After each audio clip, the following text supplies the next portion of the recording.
Praise the lord. ప్రియ దేవుని బిడ్డలారా, ప్రభువైన యేసుక్రీస్తు నామంలో మీ అందరికీ మా హృదయపూర్వకమైన వందనాలు తెలియపరుస్తూ ఉన్నాం. ప్రతిదినం ప్రభు వాగ్దానం అనే కార్యక్రమంలోనికి ప్రేమతో మిమ్మల్ని ఆహ్వానిస్తూ ఉన్నాం. దేవుని బిడ్డలారా, క్షేమంగా ఉన్నారా? ఈ ఉదయకాలం మీరు ప్రార్థించారా? ప్రతిరోజు ప్రార్థించండి, వాక్యం చదవండి.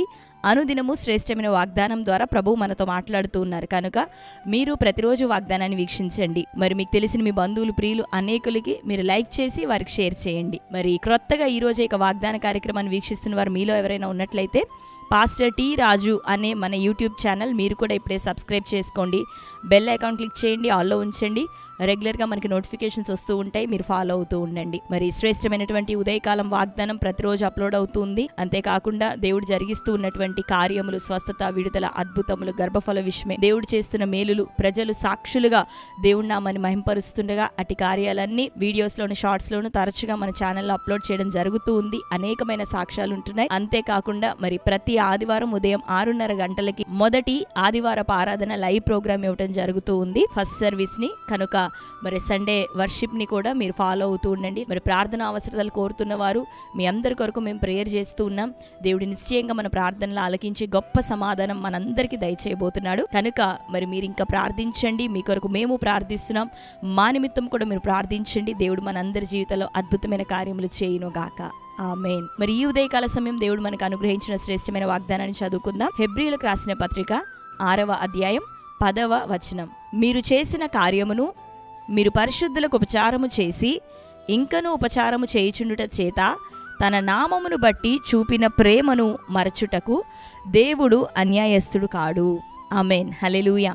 దేవుని బిడ్డలారా, శ్రేష్టమైన వాగ్దానం చదువుకున్నాం కదా. వాగ్దానము అంటే దేవుడు తన ప్రజల విషయమై అన్యాయం చేసే దేవుడు కాదు అనేదే గొప్ప వాగ్దానం. ఆయన నమ్మదగిన దేవుడు అనేది గొప్ప వాగ్దానం. ఈ ఉదయకాలం ఆయన అంటున్నాడు, మీరు చేసిన కార్యమును మీరు పరిశుద్ధులకు ఉపచారము చేసి ఇంకనూ మీరు ఉపచారము చేయుచుండుట, మరి వీటన్నిటిని చూసిన దేవుడు మీ పరిచర్యను, మీ ప్రేమను, మీ కార్యములను మర్చిపోవుటకు ఆయన అన్యాయస్తుడు అయినటువంటి దేవుడు కాదు. ఏం చేస్తాడు అంటే తగిన కాలమందు మనకి ప్రతిఫలాన్ని ఆయన మనకు అనుగ్రహించే దేవుడు. ఆమేన్. కనుక దేవుడి నామాన్ని బట్టి ఏది చేస్తూ ఉన్నావో, పరిచర్య కావచ్చు, దేవుని పని కావచ్చు, విత్తటము కావచ్చు, దేవుని యొక్క పరిచర్య నిమిత్తం ఒకవేళ జనములకి సువార్తను ప్రకటిస్తూ ఉన్నావేమో, దేవుని కార్యాలను ప్రకటిస్తూ ఉన్నావేమో, ఏది నువ్వు చేస్తూ ఉన్నా వాటన్నిటినీ కూడా దేవుడు మర్చిపోవుటకు ఆయన అన్యాయస్తుడు కాదు. ఆయన మనిషి కాదు, నరుడు కాదు అబద్ధమాడుటకు.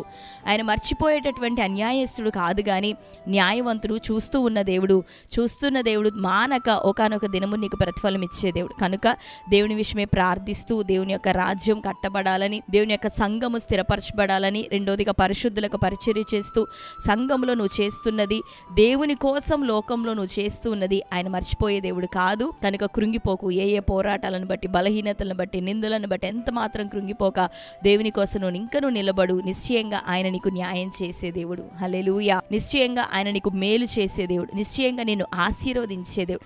నీ పిల్లల తరమునకు దీవెన నూరంతలుగా కలగజేసే దేవుడు. కనుక దేవుని రాజ్యం కోసం మనం నిలబడుతుండగా అద్భుతమైనటువంటి కార్యాలు మన జీవితంలో ప్రభు చేయబోతుండగా ఇంకా స్థిరపడదాం. ఆయన చేసిన మేలులన్నిటిని బట్టి ప్రభు కృతజ్ఞతాస్తుతులు చెల్లిస్తూ ఆయన చేయబోతున్న మేలులను బట్టి కూడా ఆయన నామాన్ని స్తుతించేవారిగా, స్తోత్రించేవారిగా, శ్రమల మధ్యలో సైతం సంతోషించేవారిగా మనం నిలబడుతున్నప్పుడు అట్టిది కదా దేవుడు ఆశించేది తన సంఘము నుండి. ఆ రీతిగా నువ్వు నిలబడుతుండగా దేవుడు నీ జీవితంలో అద్భుతం చేయబోతూ ఉన్నాడు. హల్లెలూయా. మాసిదోనియా సంఘం శ్రమల మధ్యలో ప్రభు కొరకు సంతోషంగా నిలబడినటువంటి వారు, పరిచర్య చేసినటువంటి వారు, గుప్పెళ్లను విప్పినటువంటి వారు, దాతృత్వం బహుగా విస్తరించను. అటు వారిని దేవుడు మర్చిపోలేదు. తగిన ప్రతిఫలాన్ని, దీవెనను వారికి, వారి సంఘానికి దయచేసిన దేవుడు. కనుక ఈ ఉదయకాలం నీ కుటుంబం దేవుని కోసం నిలబడుతున్నా, నీవు దేవుడి కోసం నిలబడుతూ ఉండగా మరి వస్తున్న పోరాటాలను బట్టి నువ్వు భయపడక, నా దేవుడు అన్యాయస్తుడు కాదనేటటువంటి మనస్సు కలిగి నీ దేవుడి కోసం నిలబడుతుండగా ఆయన ఇంకా నిశ్చయంగా నిన్ను దీవించబోతున్నాడు. కనుక ఈ సమయంలో ప్రభు వైపు చూద్దాం. ధైర్యంగా, స్థిరులమై, ఆసక్తిని విడిచిపెట్టక ప్రభు కోసం నిబ్బరమైన మనస్సు కలిగిన వారే మనం నిలబడుదుము గాక. తద్వారా క్రీస్తు రాజ్యం మనందరి ద్వారా కట్టబడును గాక. నూరంతల దీవెన నీకు, నీ కుటుంబానికి ప్రభు అనుగ్రహించును గాక. కనుక ధైర్యంగా ఉందామా? నిరీక్షణ కోల్పోక ప్రభు కోసం నిలబడదాం. దేవుడు అద్భుత కార్యాలు మన జీవితంలో చేయును గాక. ఆమేన్. మరి ఈ శ్రేష్టమైన వాగ్దానం మన జీవితంలో నెరవేరినట్లుగా ప్రార్థన చేసుకుందాం. అందరం కళ్ళు మూసుకుందాం. ప్రార్థన. Thank you holy spirit God. Yesayya మీకు వందనాలు, స్తోత్రాలు. శ్రేష్టమైన రీతిలో ఉదయకాలం మరొకసారి మాతో మీరు మాట్లాడుతున్నందుకు నీకు వందనములు ప్రభువా. మీరు చేసిన కార్యమును, మీరు చూపిన ప్రేమను, పరిశుద్ధులకు పరిచర్య చేయుచుండుటయు ఇంకనూ మీరు చేస్తూ ఉండగా దానిని మర్చిపోవటకు నీవు అన్యాయస్తుడు కాదని, దేవుడు అన్యాయస్తుడు కాడు అని ప్రభా ఈ దినం మాకు జ్ఞాపకం చేస్తున్నందుకు వందనాలు. నీ నమ్మకత్వాన్ని అయ్యా, నీ ప్రేమను, నీ విశ్వాస్యతను ప్రభా, నీ మంచితనం అంతా మా ఎదుట కనపరిచే దేవుడు. ఈ ఉదయకాలం నీ ప్రజలు ఎవ్వరు కృంగిపోవద్దయ్యా, బలహీనపడద్దు ప్రభా. అయ్యా పరిచర్యలో తండ్రి, ప్రార్థనలో ప్రభా, సంఘములో తండ్రి నీ బిడ్డలు నిలబడుటకు నాయన సహాయము దయచేయి. వారికి ఉన్న పోరాటాలు, వారి కుటుంబం మీదకి లేచిన ప్రతి నిందలు, వ్యతిరేకతలు, కీడు యేసు నామములో కొట్టివేయబడును గాక. ఈ వాగ్దానం మేరకు ప్రభా ఎట్టి దీవెనను ప్రభా సిద్ధపరిచావు. నిశ్చయంగా ఈ లోకంలో వారు నూరంతలుగా పొందే కృప కలుగును గాక. పరలోకమందు ఉన్నతమైన దీవెన వారు పొందే కృప కలుగును గాక.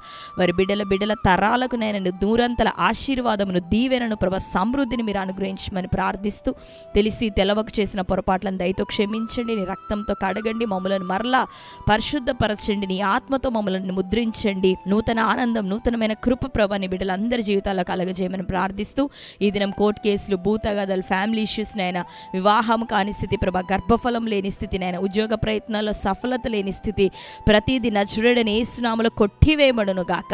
బెడ్ రిడెన్ అయిన వారు, హాస్పిటలైజ్ అయిన బిడ్డలు ప్రభా యేసు నామములో విడుదల, దీర్ఘాయుష్ వారికి కలుగును గాక.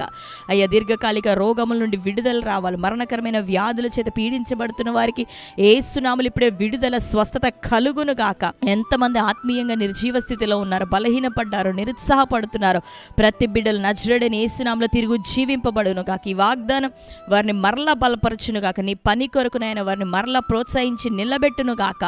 అద్భుత కార్యములు నీ బిడ్డల జీవితాలు చేయమని ప్రార్థిస్తూ, ఈ దినం బర్త్డే, మ్యారేజ్, యానివర్సరీ సెలబ్రేట్ చేసుకున్న బిడ్డలందరినీ దర్శించండి ప్రభా. వారి జీవితంలో నీ వాగ్దానం నెరవేర్చండి. ఈ నూతన సంవత్సరం దయాకిరీటం వారికి ధరింపచేయండి. వారిని జ్ఞాపకం చేసుకొని నీ దీవెన, శుభములు, నీ ఆశీర్వాదములు వారి మీద అనుగ్రహించమని ప్రార్థిస్తూ, అటు బిడ్డలు మీ చేతులకు అప్పగిస్తూ యేసు నామములో ప్రార్థించి పొంది ఉంటున్నాం తండ్రి, ఆమేన్. Praise the lord. దేవుని బిడ్డలారా, మరొకసారి వాగ్దానాన్ని వీక్షించండి. శ్రేష్టమైన వాగ్దానం. మరి లైక్ చేయండి. మీకు తెలిసిన వారందరికీ ఉదయకాలం ఇప్పుడే మీరు షేర్ చేయండి. ప్రేయర్ రిక్వెస్ట్ తెలియపరుస్తున్నారు కదా, మీ నిమిత్తం ప్రార్థిస్తున్నా. మీకున్న ప్రార్థన అవసరతలు కూడా మరొకసారి కామెంట్ సెక్షన్లో తెలియపరచండి. ప్రార్థిస్తున్నాం. దేవుడు మనందరికీ గొప్ప జవాబునిచ్చునుగాక. Amen. Praise the lord. God bless you.